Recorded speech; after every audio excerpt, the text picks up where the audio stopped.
अच्छा, एक सवाल का जवाब दीजिए। क्या आप अपनी जिंदगी से प्यार करते हैं?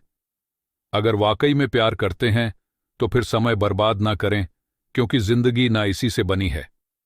वैसे बात तो सही है, 24 घंटे मिलते हैं और वो भी ना कम लगते हैं। ऐसा लगता है कि 1-2 घंटे एक्स्ट्रा मिलते तो शायद हम थोड़ा जिंदगी को ज्यादा जी लेते, ज्यादा ट्रैवल करते, ज्यादा काम करते, ज्यादा पैसा कमाते। लेकिन हमको ये सब पता है कि 24 घंटे से न तो 1 सेकंड ज्यादा मिलने वाला है, ना ही 1 सेकंड कम मिलने वाला है। जो भी करना है, जितना करना है, जिस तरीके से करना है, दुनिया के जिस कोने में जाके करना है, इन्हीं 24 घंटों में करना है। और सच्चाई ये है कि ये वाकई में बहुत मुश्किल है। लेकिन आप परेशान क्यों होते हैं? आपके पास है ना समरी फॉर यू चैनल, जो हमेशा आपको गाइड करता है और कोई ना कोई सोल्यूशन लेकर आता है।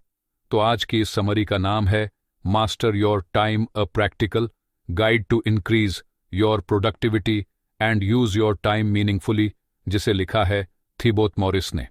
तो आइए इस जर्नी को शुरू करते हैं। पहला चैप्टर है अंडरस्टैंडिंग प्रोडक्टिविटी। दोस्तों और फैमिली के साथ अच्छा रिश्ता बनाए रखने के साथ साथ इंपॉर्टेंट और मीनिंगफुल काम करना ही प्रोडक्टिविटी कहलाता है। अपने टाइम के बादशाह बनने का मतलब यही है कि आप इसे अपनी हॉबीज, काम और सोशल रिलेशनशिप्स के लिए सही तरीके से इस्तेमाल करते हैं। इससे भी बहुत फर्क पड़ता है कि आप इसके प्रति कितने कमिटेड हैं।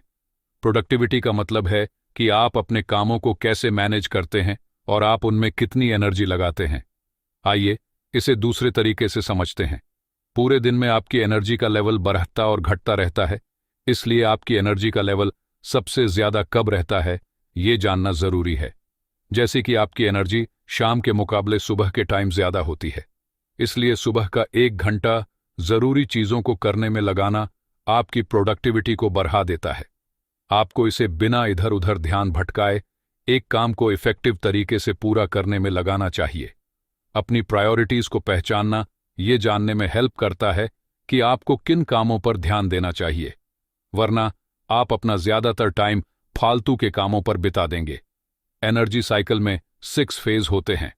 पहले फेज में आपको उस एनर्जी को बचाना है जो आप अपनी नींद की क्वालिटी को बढ़ाकर, पौष्टिक यानी कि अच्छा खाना खाकर और रोजाना एक्सरसाइज करके क्रिएट कर सकते हैं।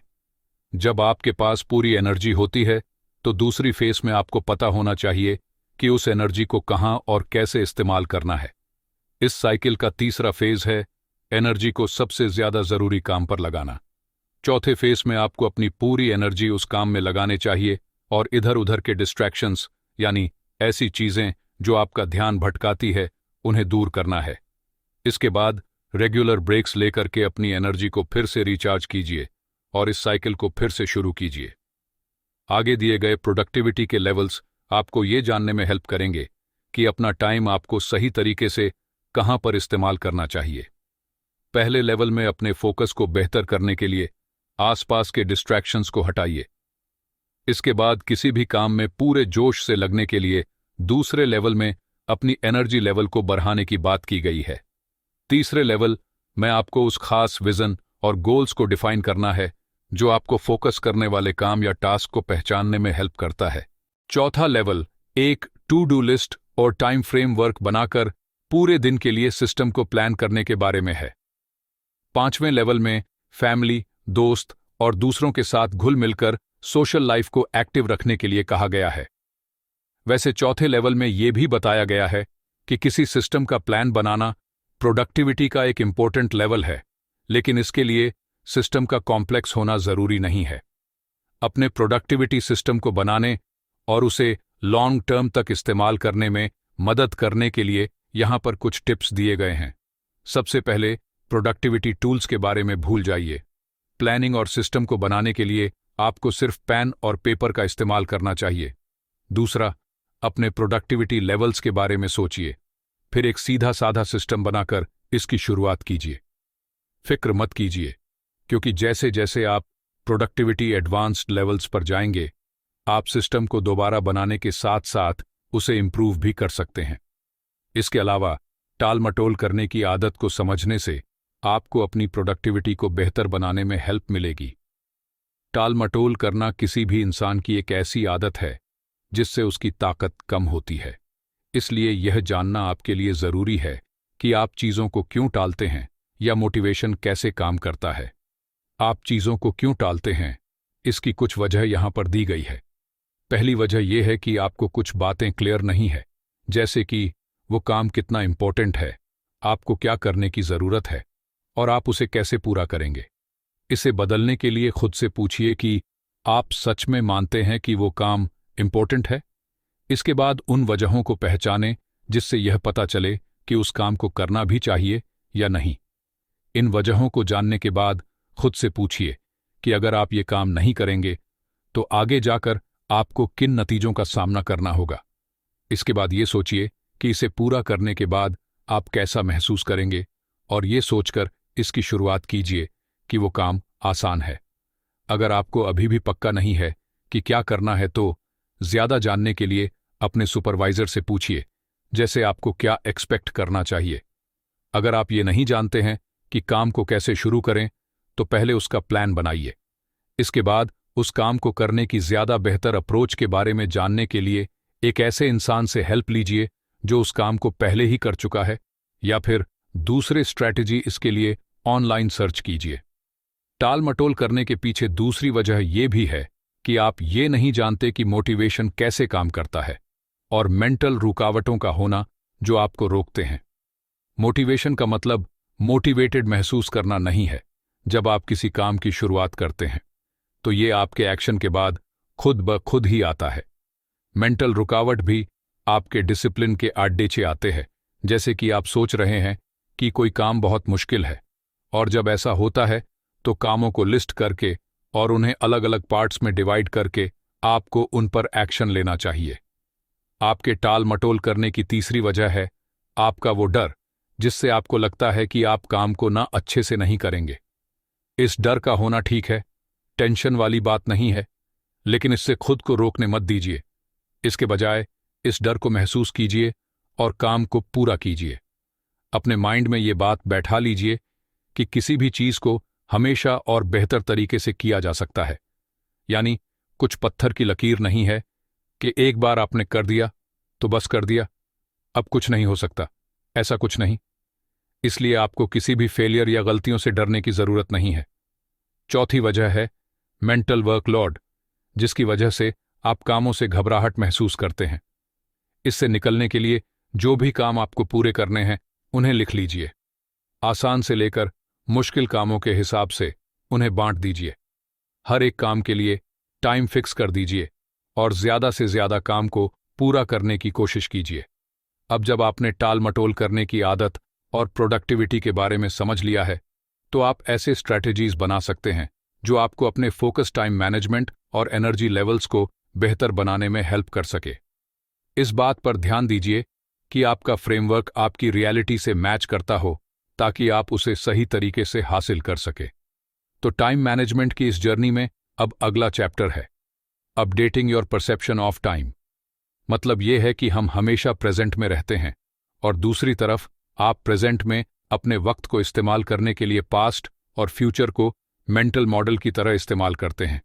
लेकिन जब आप इन मेंटल मॉडल्स का गलत इस्तेमाल करते हैं तो आपकी प्रोडक्टिविटी पर इसका बुरा असर पड़ता है।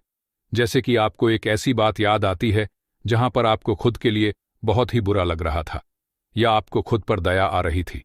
अभी यहां पर अब सीखे हुए लेसन्स को इस्तेमाल करने की बजाय अपने पास्ट को खुद को प्रेजेंट में लिमिट में बांधने दे रहे हैं। वैसे तो अपने पास्ट को याद रखना गलत नहीं है, लेकिन आपको इसे अपने फ्यूचर को प्रिडिक्ट करने के लिए इस्तेमाल नहीं करना चाहिए। इसके बजाय अपनी रियलिटी को बेहतर करने के लिए उन लेसन्स से सीखिए और खुद को मजबूत बनाइए। आप ऐसा अपने अचीवमेंट के बारे में सोचकर अपने पास्ट और प्रेजेंट को खुद से अलग रखकर, खुद को और दूसरों को माफ करके और दर्दनाक घटनाओं को भूलकर ऐसा कर सकते हैं। पुरानी बातों को अपने माइंड को हटाकर अपने फ्यूचर की प्लानिंग करना शुरू कीजिए। आप जो बनना चाहते हैं उसे प्रोजेक्ट कीजिए और उसे सच करने के लिए अपने एक्शंस को प्लान कीजिए। खुद के लिए क्लियर रास्ता बनाने के लिए इधर उधर के डिस्ट्रैक्शंस को पहचानिए और उन्हें दूर कीजिए। जो प्रॉब्लम्स आ सकती है उनका अंदाजा लगाइए और उन्हें ठीक करने के लिए दूसरे सॉल्यूशन तैयार रखिए। जैसे ही आप अपना प्लान पूरा कर लेते हैं तो एक्शन लेना शुरू कीजिए। आप अपने गोल्स को विजुअलाइज करके और उनके लिए एक्साइटेड होकर ऐसा कर सकते हैं, ताकि आपके पास उन सभी कामों को करने का मोटिवेशन हो जो आपको अभी पूरे करने हैं। याद रखिए कि फ्यूचर को प्लान करते समय नेगेटिविटी की फिक्र करना बंद कीजिए। इसके बजाय अपने फ्यूचर गोल्स को बिल्कुल उसी तरह सच होते देखिए जैसे कि वो है। तो अब जब अपने पास्ट को गलत तरीके से इस्तेमाल करना बंद कर दिया है, तो अब आप प्रेजेंट पर ध्यान दे सकते हैं, क्योंकि यही वो टाइम है जहां पर जादू यानी कि मैजिक हो सकता है। आज आप कौन कौन से काम करेंगे उस चीज को लेकर बिल्कुल क्लियर रहिए। इस दिन को इंपॉर्टेंट काम किए बिना बीतने मत दीजिए। आपको जिनको अपना माइक्रो लाइफ समझना चाहिए, जो आपको आपकी मैक्रो लाइफ बनाने में हेल्प करेगा। अगर इस दिन को फालतू के कामों में लगाएंगे तो आपकी भी मीनिंगलेस माइक्रो लाइफ होगी। क्या इससे आपके बड़े गोल्स में कोई मदद मिलेगी? नहीं। इसलिए आपको चैलेंज करने वाली, आपकी वैल्यू को बढ़ाने वाली, यादगार और आपकी हेल्थ को बेहतर करने वाली एक्टिविटीज में खुद को लगाकर अपने इरादों को मजबूत कीजिए। ऐसा करने से जब आप उस टाइम को कभी याद करेंगे तो खुद पर प्राउड महसूस करेंगे। लेकिन आप इस बात को कैसे पक्का करेंगे कि आप अपने टाइम को सही तरीके से इन्वेस्ट कर रहे हैं? तो अपनी मौजूदा एनर्जी को किसी काम की चीज पर लगाकर आप ऐसा कर सकते हैं। जैसा कि आप ऐसी स्किल्स सीख सकते हैं जो आगे जाकर आपके बहुत काम आए। ये आपकी मेंटल और फिजिकल हेल्थ का ख्याल रखने में मदद करें। इस तरह से आप अपने वक्त को नेटफ्लिक्स देखने या वीडियो गेम्स खेलने के बजाय मीनिंगफुल कामों में लगा सकते हैं। याद रखिए कि आप अब से एनर्जी को वापस नहीं ला सकते जो अपने फालतू के कामों पर लगाकर वेस्ट कर दी है। आपको सिर्फ अपने टाइम को सोच समझकर इस्तेमाल करने की जरूरत है। जैसे 4 घंटे नेटफ्लिक्स देखने के बजाय सिर्फ 1 घंटा देखिए और बाकी 3 घंटे जरूरी काम कीजिए। आप अपनी एक्टिविटी भी चेंज कर सकते हैं, जैसे कुछ देखने के बजाय कोई किताब पीआरएच कर, ताकि आपके फ्यूचर और आपकी जिंदगी में इसका मीनिंगफुल कंट्रीब्यूशन हो। वक्त को सोच समझकर इस्तेमाल करने के अलावा आपको ये भी याद रखना होगा कि दूर की सोचने से सक्सेस का सही तरीके से अंदाजा लगाया जा सकता है। अगर आपका एक क्लियर गोल है तो आप प्रेजेंट में फोकस कर सकते हैं और बेहतर फैसले ले सकते हैं। सक्सेस को पाने की दूसरी चाबी है कंसिस्टेंसी, यानी कि किसी काम को लगातार करते रहना, क्योंकि जो काम आप हर रोज करते हैं उससे बहुत फर्क पड़ता है। जैसे कि मान लीजिए कि आप एक फॉरेन लैंग्वेज सीख रहे हैं और आप हर एक दिन अपनी स्किल्स को बेहतर बनाने और उस एक्टिविटी को लगातार करने में लग जाएंगे, तो जैसे जैसे वक्त गुजरता जाएगा आप अपनी प्रोग्रेस को देखकर चौंक जाएंगे और आपको एहसास होगा कि आपने पहले से कहीं ज्यादा सीख लिया है। तो दूर की सोचना और कंसिस्टेंट रहना आसान तो नहीं होगा, लेकिन कम से कम आप हर दिन कुछ न कुछ करने की कोशिश तो करेंगे। याद रखिए कि रोज छोटे छोटे स्टेप लेने से आपको अपने गोल्स तक पहुंचने में मदद मिलेगी। अर्जेंसी यानी किसी काम को जल्दी करना खुद को कुछ प्रोडक्टिव करने की तरफ ले जाने का एक तरीका है। अगर आप ये तरीका इस्तेमाल नहीं करेंगे तो आप चीजों को टालते रहेंगे, जिससे आपकी प्रोग्रेस गोल्स और फ्यूचर में भी देरी होती रहेगी। इसलिए यह बेहतर होगा कि खुद को रिलैक्स करने के लिए ज्यादा टाइम देना बंद कर दीजिए।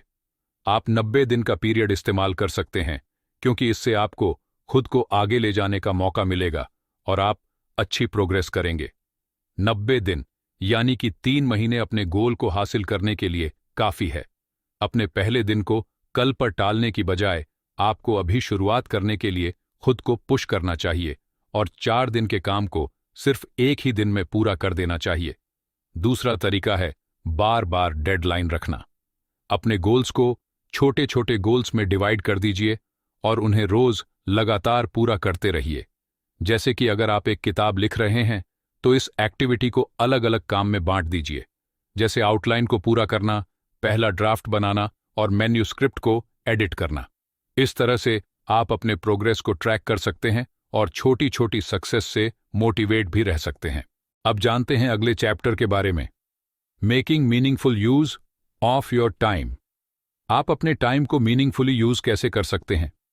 सबसे पहले तो अपनी छोटी सोच को निकाल फेंकिए, जैसे कि ये सोचना कि मेरे पास तो टाइम ही नहीं है। अगर आप यही कहते रहेंगे तो शायद आप अपनी जिंदगी की जिम्मेदारी लेना ही नहीं चाहते, या फिर आपके अंदर कुछ शुरू करने का मोटिवेशन ही नहीं है। अगर आप ऐसा करते हैं तो कुछ भी नहीं बदलेगा, क्योंकि आप किसी भी तरह का बदलाव लाना ही नहीं चाहते। इससे पहले कि आप कुछ करें, आप मोटिवेशन आने का इंतजार भी कर सकते हैं। जब आप ये सोचते हैं कि आप एक गोल पर फोकस करने के लिए वक्त नहीं निकाल पा रहे हैं, तो इसका मतलब है कि आप आलसी बन रहे हैं। यह आपका ऐसा कहने का दूसरा तरीका है कि काम जरूरी नहीं है, इसलिए आपके पास इसके लिए वक्त ही नहीं है। मेरे पास टाइम नहीं है, ऐसा कहने के बजाय खुद को और काबिल बनाने वाले स्टेटमेंट कहिए, जैसे कि अभी मेरे पास करने के लिए बहुत काम है।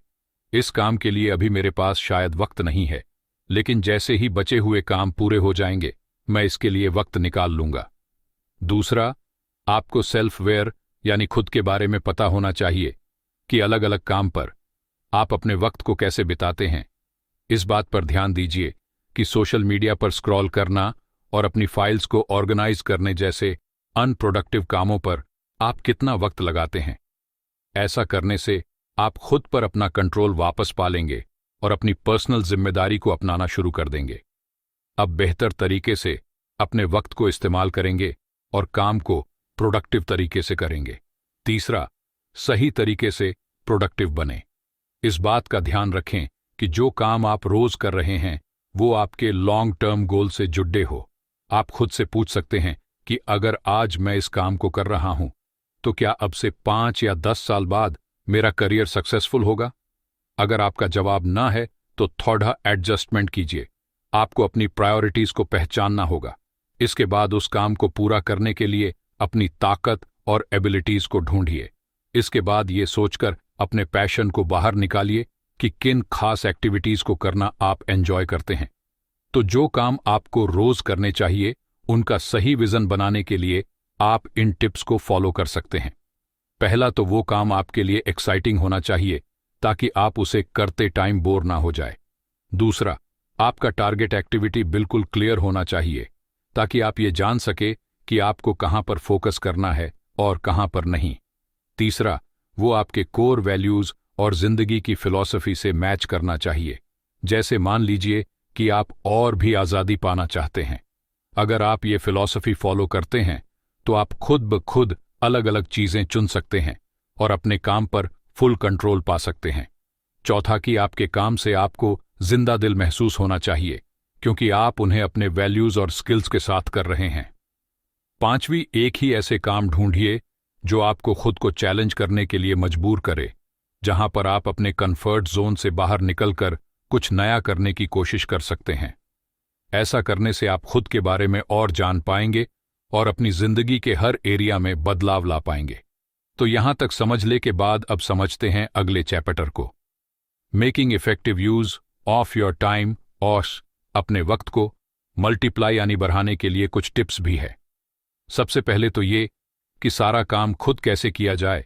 इसे समझने में टाइम वेस्ट करने की बजाय किसी से हेल्प मांगिए। जैसे कि जब आप कोई बुक स्पेनिश, जर्मन या फ्रेंच लैंग्वेजेस में चाहिए तो ट्रांसलेटर्स को ढूंढने में वक्त जाया करने की बजाय आपको लोगों से पूछना चाहिए जिनके पास इसकी कॉपीज हो। दूसरे टिप है स्मार्ट तरह से सोचना। आपको वीडियो ट्यूटोरियल देखकर या फिर एक कोच रखकर अपने लर्निंग कर्व को छोटा करना चाहिए। ऐसा करने से आप चीजों को जल्दी सीख पाएंगे और अपना बहुत सा टाइम बचा पाएंगे। अब मास्टर माइंड सेट भी अपना सकते हैं। इससे आप इन तरीकों से कर सकते हैं, जैसे रेप्यूटेशन में मास्टर करना या फंडामेंटल में मास्टर करना, और कुछ सीखने के लिए हमेशा तैयार रहना। रेप्यूटेशन में मास्टर करने का मतलब है किसी चीज को रोज तब तक प्रैक्टिस करते रहना जब तक कि वो स्किल आपके लिए ऑटोमेटिक ना बन जाए। फंडामेंटल में मास्टर करने का मतलब है किसी काम को करने से पहले उसके स्टेप्स को सीखना। जैसे वेट एक्सरसाइज कैसे की जाती है वो सीखना, वरना आपको एक्सरसाइज करते समय चोट लग सकती है। दूसरा एग्जाम्पल है इफेक्टिव तरीके से पढ़ाई करने के लिए वो सभी टिप्स सीखना जिससे जो जानकारी आपने याद की है उसे आप भूल ना जाए। याद रखिए कि अगर आप फंडामेंटल को याद नहीं करेंगे और अगर आप कुछ भूल गए तो आपके वापस देखने के लिए कोई गाइड नहीं होगा। इसके बाद सीखने के लिए तैयार रहना, रिजल्ट्स को पाने में काफी फायदेमंद साबित होता है। अगर आप लगातार सीखते रहते हैं तो आप खुद को ग्रो करके प्रोग्रेस करने का मौका देते हैं। प्रोग्रेस करने के अलावा आपको सबसे जरूरी चीज पर फोकस करना चाहिए। आपकी जिंदगी पर असर डालने वाले कामों को प्रायोरिटी देकर कोई काम अभी करना जरूरी है या नहीं, ये सोचकर उस काम को करने का सबसे अच्छा तरीका ढूंढकर, एक जैसे काम को साथ रखकर और एक चेकलिस्ट की हेल्प से अपने काम को सिस्टमैटिक बनाकर आप ऐसा कर सकते हैं। तीसरी टिप यह है कि आपको अपने स्किल्स को इंप्रूव करके या नए स्किल्स सीखकर अपने टाइम को मल्टीप्लाई कर सकते हैं। अपनी स्किल्स को पहचानिए, इसके बाद ऐसे काम चूज कीजिए जिससे उन्हें बेहतर बनाया जा सकता है। जैसे कि अगर आपको ऑफिस में गूगल स्प्रेडशीट पर काम करने की जरूरत है तो आप एक छोटा सा कोर्स करके या यूट्यूब पर उसके वीडियोस को देखकर उसे यूज करना सीख सकते हैं। तो जब आप ये जान जाएंगे कि अपने टाइम को सही तरीके से कैसे इस्तेमाल करें, तो अब उसे स्टोर करना शुरू कीजिए। पैसा बचाकर आप ऐसा कर सकते हैं, क्योंकि पैसा आपको फ्यूचर में कई मौके दे सकता है। आप इसे बिजनेस या अपने करियर में इन्वेस्ट कर सकते हैं। बहरहाल, वक्त के साथ पैसा आपके ऑप्शंस को भी मल्टीप्लाई कर देता है। अपने खर्चों को अपनी सैलरी के हिसाब से रखकर आप एक स्मार्ट कंज्यूमर भी बन सकते हैं। जैसे मान लीजिए आप $900 का फोन खरीदना चाहते हैं, लेकिन आप हर घंटे के सिर्फ $1500 कमाते हैं, तो आपको इस बात पर ध्यान देना चाहिए कि उस अमाउंट को पूरा करने के लिए आपको कितना वक्त और एफर्ट लगाने की जरूरत है। इसके बाद खुद से पूछिए कि एक फोन पर इतना पैसा खर्च करना ठीक है, या फिर आपका काम एक सस्ते मॉडल से भी चल जाएगा। आपके वक्त की कीमत को बनाए रखने वाले काम करने से आप पैसे का इस्तेमाल अपना वक्त बचाने के लिए कर सकते हैं। जैसे नए स्किल्स सीखना या अपने बिजनेस या जॉब के साथ में कोई नया काम करना। जितना ज्यादा वक्त आप काम की चीजों पर लगाएंगे, उतना ज्यादा आप पैसा कमाएंगे। तो यहां तक काफी सारे कॉन्सेप्ट क्लियर हो चुके हैं। अब अगले चैप्टर की बारी है, shark developing extraordinary focus. सच तो यह है कि आप टाइम को कंट्रोल नहीं कर सकते, लेकिन हां, आप अपने फोकस को कंट्रोल जरूर कर सकते हैं। जो भी काम आप करते हैं और जितना वक्त उसमें लगाते हैं, वो बहुत कीमती होता है। क्योंकि आपके पास लिमिटेड एनर्जी और टाइम होता है, इसलिए किसी काम को पूरा करने के लिए आपका बढ़ा हुआ फोकस ही वो इकलौता रिसोर्स है जिसका आप इस्तेमाल कर सकते हैं। याद रखिए कि जब भी आप फोकस करें तो आपको इन चीजों से बचना है। पहला तो यह है कि एक काम से दूसरे काम पर ना कूदे, क्योंकि ऐसा करने से आपके कंसंट्रेशन के मोमेंटम में ब्रेक आ जाता है। दूसरा है कि फोकस आवर के दौरान किसी भी चीज को खुद को रोकने न दें, वरना उसे दोबारा लाना मुश्किल हो जाएगा। तीसरा है, अपने ईमेल और नोटिफिकेशंस को चेक करने से बचिए, क्योंकि इससे आपका ध्यान इधर उधर भटकेगा। चौथा है कि आपको शुरुआत में फालतू के कामों पर ध्यान नहीं देना चाहिए, क्योंकि उन्हें पूरा करने में आपकी एनर्जी कम होने लगेगी। इसके बजाय जरूरी काम पर अपनी एनर्जी और फोकस लगाइए। अपने फोकस के इस्तेमाल से ज्यादा प्रोडक्टिव बनने के लिए ये टिप्स आपकी हेल्प कर सकते हैं। पहला तो ये है कि सही काम या टास्क को पहचानिए और उसे करने में कम से कम 45 मिनट तक फोकस कीजिए। दूसरा है, डीप कंसंट्रेशन की प्रैक्टिस कीजिए और सभी डिस्ट्रैक्शंस को दूर करने की कोशिश करें। तीसरा है, AC-20 प्रिंसिपल के इस्तेमाल से लेजर शार्प फोकस डेवलप कीजिए। ये रूल कहता है कि 80% रिजल्ट पाने के लिए आपको 20% एक्शन लेना चाहिए। जैसे कि जब आप एक नई किताब लिखकर उसे रिलीज करते हैं, तो आप ऐड के जरिए उन्हें हजारों रीडर्स तक पहुंचाते हैं। ये प्रमोशन का एक मार्केटिंग टूल बन जाता है जो आपके वक्त और एफर्ट का सिर्फ 20% लेता है। लेकिन जितने भी रीडर साहब की बुक को खरीदेंगे, उनसे और सैलरी से आपको 80% रिजल्ट मिलेंगे। अब जरा खुद से पूछिए कि क्या आपके काम में 80-20 प्रिंसिपल अप्लाई होता है? अगर नहीं, तो अगली बार इसे काम पर अपना फोकस वापस ले जाइए, जो आपको ज्यादा फायदा दे। 80-20 प्रिंसिपल के अलावा आप फ्लो स्टेट को समझकर खुद को फोकस डेवलप करना सिखा सकते हैं। फ्लो स्टेट ऐसा स्टेट होता है जहां पर आपका ब्रेन किसी काम में पूरी तरह लगा हुआ होता है। जब कोई काम करते समय आपको एहसास ही ना हो कि कितना वक्त बीत गया है, तो उस वक्त आप फ्लो स्टेट में होते हैं। और ऐसा इसलिए होता है क्योंकि जब आप फ्लो स्टेट में होते हैं तो आप अपने काम को एंजॉय कर रहे होते हैं। आपको आसपास की चीजों और थॉट से कोई फर्क नहीं पड़ता, क्योंकि आपका मेंटल फोकस खुद ब खुद सभी डिस्ट्रैक्शंस और नेगेटिविटी को खुद से दूर कर देता है। तो अब जब आपको इससे होने वाले फायदों के बारे में पता है, तो आइए अब उन स्टेप्स की बात करते हैं जो आपके माइंड को फ्लो स्टेट पे जाने में हेल्प करेंगे। पहला ही, डेली के रूटीन बनाए और उन्हें स्ट्रिक्टली फॉलो कीजिए। किसी इंस्पिरेशन का इंतजार मत कीजिए, बस काम करना शुरू कर दीजिए। आप हर रोज उसी वक्त और उस सेम जगह पर रह करके भी अपने रूटीन को फॉलो कर सकते हैं। अपने रूटीन को शुरू करने के लिए आप एक ट्रिगर का इस्तेमाल भी कर सकते हैं, जैसे काम करने से पहले मेडिटेशन करना माइंड को फोकस करने के लिए तैयार कर देता है। दूसरा है, नोटिफिकेशंस बंद करके, हेडफोन लगाकर और अपने आसपास के लोगों को आपको डिस्टर्ब न करने के लिए कह करके आप डिस्ट्रैक्शंस को दूर कर सकते हैं। ऐसा करने से आप अपने माइंड के फ्लो स्टेट को बनाए रख सकते हैं और आपको काम करते समय बीच बीच में रुकना नहीं पड़ेगा। अपने काम के अलावा कुछ और करने से भी आप अपने फोकस करने की एबिलिटी को बढ़ा सकते हैं। ये अपनी हॉबीज फॉलो करना भी हो सकता है, जिन्हें करने में आपको मजा आता है। यह अपने कंसंट्रेशन को बढ़ाने के लिए बुक्स पढ़ना, खुद को बोर होने देना या फिर समय समय पर ब्रेक लेना हो सकता है। तो इन्हीं सारी बातों के साथ ये समरी यहीं पर कंप्लीट होती है। इस समरी का कौन सा पार्ट आपको सबसे अच्छा लगा, ये कमेंट सेक्शन में जरूर लिखिए। आपसे फिर होगी मुलाकात। तब तक रखिए अपना बेहतर ख्याल और सुनते रहिए समरी फॉर यू। जय हिंद, जय भारत।